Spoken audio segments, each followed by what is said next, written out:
Yang luka terparah itu di kepala. Di kepala tuh di ronsen, otaknya bolong bang segini. Bolong.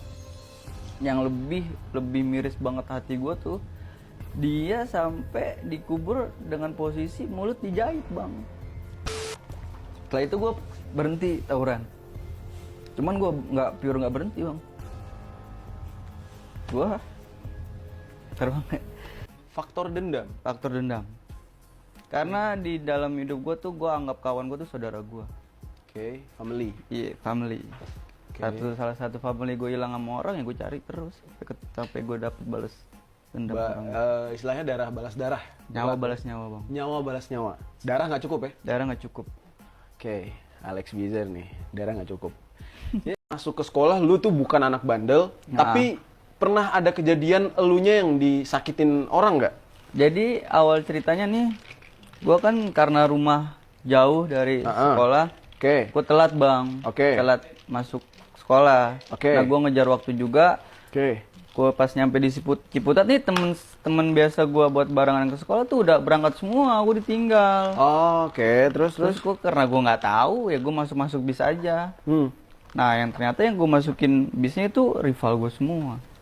Oh, dari sekolah mana? Dari sekolah Borobudur Cilandak bang. Borobudur Cilandak. Borcil. SMK. STM juga dia. STM. Apa sebutannya? Borcil. Borcil. Tuh termasuk terkenal di jalur kah? Terkenal sadis dia di jalur. Tahu di jalur. Tokohnya siapa? Nggak tahu bang. Oh, lu nggak kenal tokohnya ya? Kalau Bizer kan lu adik kelas lu kata ya kan? Iya bang. Iya. Terus kejadiannya apa tuh di situ? Pas lo di bis itu? Jadi bis gue duduk, nah dia nyamperin gue bang. Nyamperin gue, terus dia tahu kan kalau gue sama dia tuh musuhan. Gue dipalak uang, palak handphone, ya kan, seragam, semuanya udah gue kasih. Nah yang terakhir tuh dia minta seragam celana gue nih. Karena mungkin dia mau ngerjain gue atau bikin malu gue nggak ngerti deh. Gue nggak kasih, gue berontak, gue ngelawan. Gue ngelawan, dia 10 orang, gue dipegangin bang. Di bis itu? Di bis itu. Terus yang orang di bis itu ada selain anak sekolah nggak? Ada bang, penumpang biasa. Nggak mau? Diem aja, dia nggak ikut campur. Terus? Nah pas gue berontak, gue ngelawan tuh yang lawan sama gue nih jatuh. Yang seorang nih yang pas yang malak gue nih jatuh. Nah temen-temennya berdiri semua, gue dipegangin, diiris bang tangan gue. Diiris? Pakai apa? Pakai belati. Gila, coba kasih lihat ke kamera boleh? Itu kelihatan geng kebelah gitu nih. Kebelah kayak pantat bang.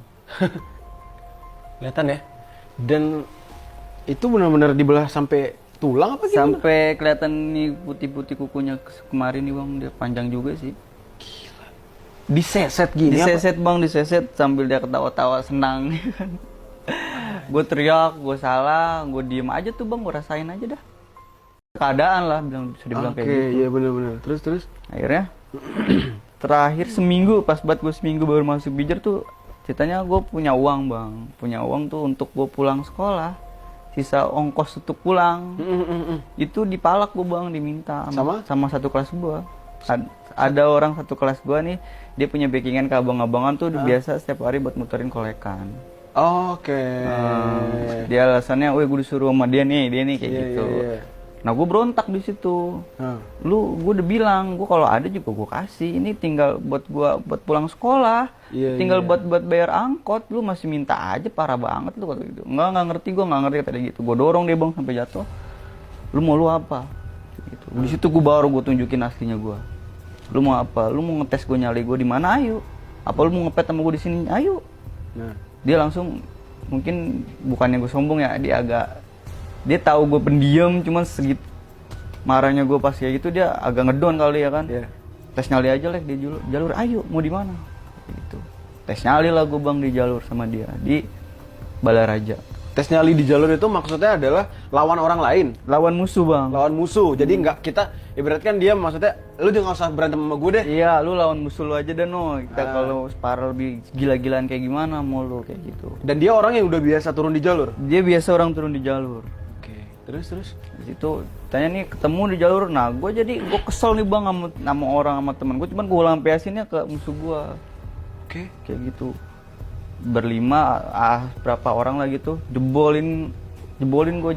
rival gue nih sampai lari-lariin ke kampung-kampungnya, Gue kejar-kejar terus tuh bang sampai masuk ke dalam kampung-kampung mereka.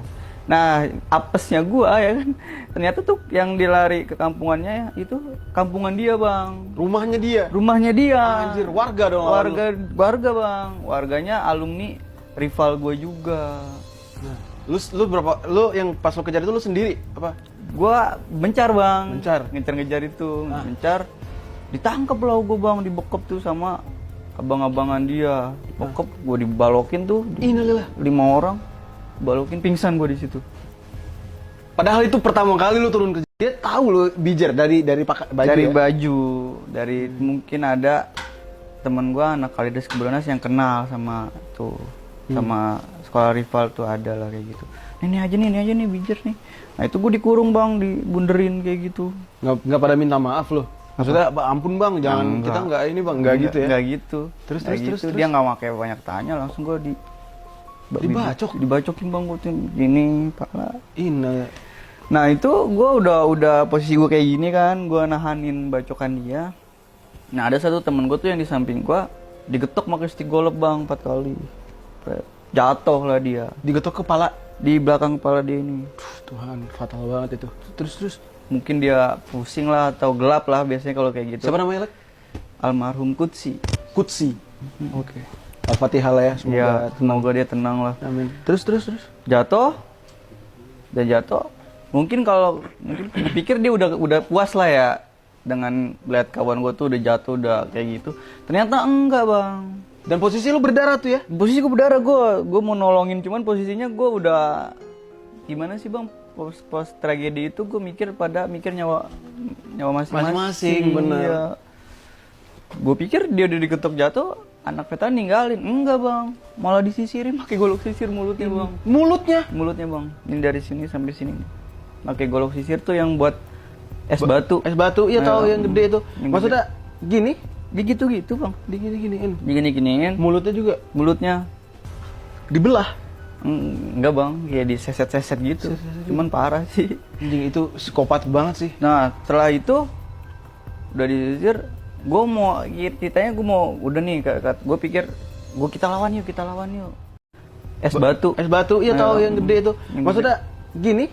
Gitu bang, digini-giniin. Mulutnya dibelah? Enggak bang, kayak diseset-seset gitu. Cuman parah sih. Anjing, itu psikopat banget sih. Nah setelah itu udah disisir, gue mau udah nih, gue pikir kita lawan yuk. Gue pikir gue mau lawan, gue mau kabur. Bukan gue lawan pikiran gue buat gue menang, enggak. Gue mau kabur. Lepas aja dari dia nih. Ternyata nggak bisa bang. Nah pas gue udah mulai agak jauh dari temen gue nih almarhum, itu anak rival gue malah belum puas lah kali ya, diinjek bang tangan temen gue tuh, dibacok. Astagfirullah, itu psikopat sih. Dia kenapa sih? Mereka tuh kenapa bisa gitu? Mabok apa gimana? Nggak tahu udah bang. Kesetanan apa? Kesetanan lah mungkin. Nah itu yang gue lebih sakit hati gue lah gitu. Itu jarinya dia nengin gini bang, woi sini lu balikin nih, temen lu mati lu. Nih. Lu udah kabur? Gue udah posisi mau kabur bang. Udah jauh. Bisa lepas tuh Lek? Bisa lepas gue bang. Gara-gara itu jadi dia nggak fokus ngejar gue, malah fokus ke temen gue. Jahat banget anjing. Lu kan nggak ada salah apa-apa ya teman-teman. Temen gue nggak ada salah apa-apa. Gue dengernya aja sakit hati. Maksud gue apapun alasannya anjing sih. Ya kalau kita nggak ada salah kita kayak gitu. Wah bangsat sih, anjing, jahat banget. Terus. Nah setelah itu anjing sih, ya kalau kita nggak ada salah kita kayak gitu. Wah bangsat sih, anjing, jahat banget. Terus. Nah setelah itu, gua nih ber9 orang itu cabut-cabutan bang. Terus gua ngumpul di suatu tempat di sawah. Posisinya kan nih tol di samping tol nih dulunya sawah. Iya. Gua ber9 itu gua nangis bang. Lek maaf, zaman itu lo udah pakai handphone semuanya untuk komunikasi? Handphone Asia. Ya tapi bisa komunikasi kan? Bisa. Buat ngumpul. Asia mungkin yang handphone GSM mah jarang bang. Iya. Cuman jarang. Gue ngumpul di suatu tempat tuh gue nangis. Gue mikir, wah itu dia udah kelar belum ya? Gue pikir dia udah puas belum tuh anak-anak kono ngebantai teman kita ya? Gue sampai ngomong kayak gitu bang. Posisi ini lo udah masih kebelah-belah nih? Masih kebelah-belah, kata gue, yaudah kita bersihin dulu nih luka-luka kita nih. Gue biasa kan dulu anak-anak gue pakai ampas kopi bang, buat ngeredam pendarahan. Ya. Sama betadine doang paling. Nah setelah setengah jam, gue balik lagi itu, nyamperin temen gue tuh. Nah posisinya temen gue tuh udah didorong di bawah kolong tol, di posisinya di rumput-rumput, udah didorong. Mungkin Gak ada yang ngambil jenazahnya? Belum ada yang ngambil bang, gak ada yang tahu. Emang pas itu kejadian lu dikeroyok gak ada warga yang ngelihat? Kan posisinya di dalam tol bang. Dalam tol, orang lihat lewat aja udah. Lewat aja paling, nggak tahu. Anjing, kejam banget sih Lek, itu double sih sakit hatinya Lek. Orang lihat lewat aja udah. Lewat aja paling, nggak tahu. Anjing, kejam banget sih Lek, itu double sih sakit hatinya Lek. Ya bang, pas itu gue bersembilan nih bopong dia ke rumah sakit, karena untungnya posisi rumah sakit dari tempat TKP itu nggak jauh. Oke. Gue sambil nangis bang gue. Ya Allah, lu sampai kayak gininya banget orang. Kayak salah apa sih di kita ya, sampai ngomong kayak gitu gue bang. Pas nyampe di rumah sakit, kan harus ada kayak uang buat ditanganin lah ya kan. Oh iya kayak sewa kamar kayak gitu ya.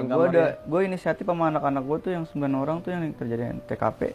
Naruh handphone. Semua handphone gue ambilin nih. Gue bilang ke apa yang di depan itu bang. Iya resepsionis ya. Apa? Ya resepsionis ya? Iya. Ya gitulah itu Iya. di depan. Tolong temen gue, tolong. Ini gue nggak punya uang, cuman gue punya handphone pada. Yang penting dia ditanganin dulu. Nah, posisinya udah meninggal kan? Masih sekarat bang. Masih sekarat. 4 hari koma di rumah sakit itu. Yang luka terparah itu di kepala. Di kepala tuh di ronsen, otaknya bolong bang segini. Bolong. Yang lebih miris banget hati gue tuh, dia sampai dikubur dengan posisi mulut dijahit bang. Kenapa Lek? Karena rahangnya hancur. Jadi di posisi meninggal udah nggak kelihatan muka, udah nggak kelihatan itu. Nah dari situ bang gue. Itu bentar Lek, anjing ini gue nyangkut di cerita ini loh. Kalau kalian semua fokus ke Alexnya ngebantai orang, gue fokus ke sini sih Lek. Masalah gini Lek, kehilangan orang itu sakit banget sih. Bener bang. Kalau kitanya yang cacat, kita tuh dendamnya ada, emosinya ada. Tapi kalau ini orang itu emosi iya, sedih iya, kita nggak akan pernah lihat dia lagi Lex ya. Lex emosi iya, sedih iya, kita nggak akan pernah lihat dia lagi Lex ya. Lex itu pertama kali itu kalian nggak hubungin orang tuanya dulu? Setelah ditanganin baru gue hubungin orang tuanya bang, pihak keluarganya. Gimana Lex? Pertama kali siapa yang lo hubungin? Nyokapnya. Gimana Lex? Nyokapnya marah. Ke kalian? Ke kita. Cuman gua ngomongin kronologi ceritanya kayak ini loh, kayak gini bu. Oh, jadi dia mulai mengerti bang. Dari situ bang. Ini merinding gue bro. Berapa bersaudara dia? Siapa? Lutfi siapa? Kutsi. Berapa bersaudara? Gue nggak tahu bang kalau. Nggak tahu ya. Iya. Kasihan ya kalau misalkan itu anak satu-satunya gimana men? Iya. Gimana orang tuanya sekarang gitu ya? Sedih sih. Oke, Lek. Gua divonis meninggal setelah hari itu juga apa? 4 hari koma dia. 4 hari koma. Karena bolong di otaknya. Jadi posisinya nih bang, ini ngemuk nih bang, kayak benjol, cuman nggak berdarah, cuman di dalam benjolan itu biru bang. Iya itu pendarahan dalam Lek. Iya, itu gua nggak tahu lah. Lebih gila Lek, kalau setahu gue Lek ya, kalau maaf nih bukannya gue soto ya. Kalau ada orang pendarahan dalam, lebih baik dibelek, darahnya keluar. Setahu gue kayak gitu ya. Kalau itu kan, ya Allah, terus Lek. Terus terakhir 4 hari koma, dia dikubur. Nah ini gue yang ada terjadi di kap. Setelah itu gue berhenti tawuran. Cuman gue nggak berhenti bang. Gue terbang. Santai.